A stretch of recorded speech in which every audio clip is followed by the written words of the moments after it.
$7 billion. That's how much the state of Kansas will spend on K-12 education this year. While it's a huge sum of money, several districts are suing the state, accusing Kansas lawmakers of shortchanging students by more than $400 million. Whether that's the case or not, there's another controversy brewing in the Sunflower State over how some districts spend the cash they do get.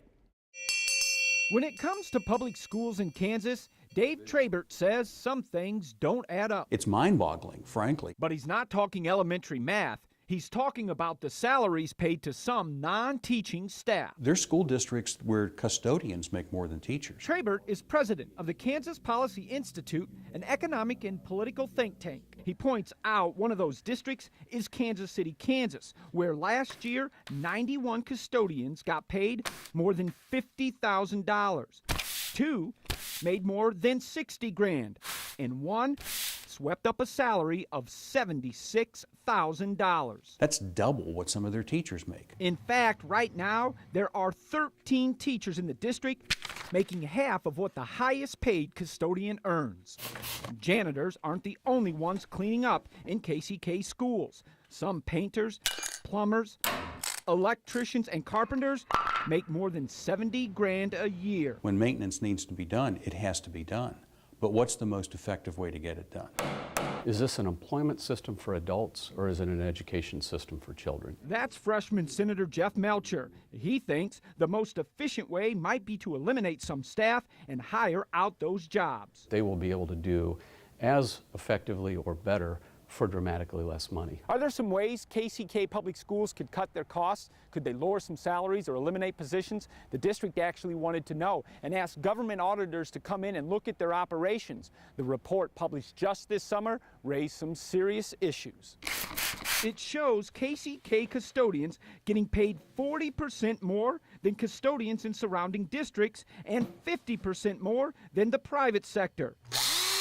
When it comes to school maintenance positions, these KCK jobs also pay well above the market rate. You have these kinds of examples really across Kansas, and some districts are better than others, but students and teachers are getting the short end of the stick.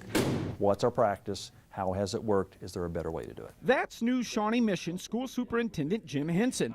At first glance, his district has questionable salaries too, like painters making over $50,000 a year and locksmiths taking home $45,000. Henson isn't ready to eliminate those positions just yet, but we're not going to leave any stone unturned. We're going to look at every facet of our operation, specifically fiscally, to say, is there a better way of doing business? That means every non-education job in Henson's district is now under review. And if he can cut costs by outsourcing positions, Henson says it's going to happen. Why aren't more districts doing that? You know, that's a great question. I think we have to be great stewards of public money, and I think we always have to be asking, are we getting the best result for our dollar? That government audit suggests KCK schools could save between $2.3 and $4.4 million by cutting the custodial and maintenance staff or lowering their salaries. Yesterday, the district's chief of staff, David Smith, sat down to explain the spending. He says the audit oversimplifies the work and skill required in his schools. We've got much older facilities than any other district in the area. So our maintenance folks are really highly skilled people because they do things that most school districts don't have to ask their folks to do.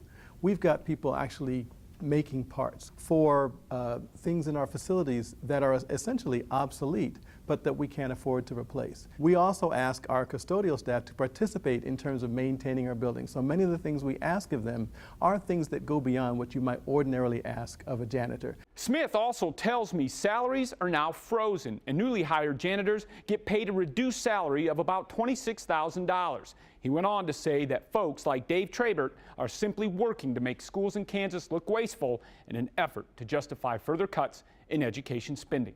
Stacey Cameron, KCTV 5 News.